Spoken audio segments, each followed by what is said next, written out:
Hello বন্ধুরা, good morning. দেখো এই দেখো আমার চন্দ্রমল্লিকা ফুল গাছটা দেখো, হালকা হালকা কুড়ি এসছে।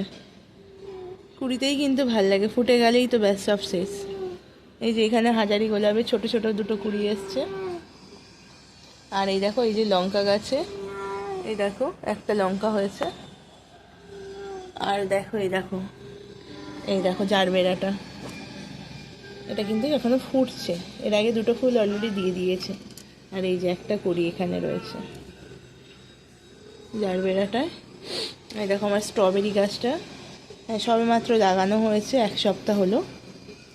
আর এই দেখো আমার লেবু গাছের লেবু, দেখতে পাচ্ছ? যে যে লেবু খাবে চলে এসো। লেবু গাছের লেবু হয়েছে দুটো। আর এই দেখো এখানে, এই দেখো দেখতে পাচ্ছ তোমরা? এই দেখো একটা বেগুন হয়েছে, এই দেখো একটা বেগুন। আর এই যেই ছোট ছোট এখানে কিছু গাছ আছে। ব্যাস, চলো টাটা।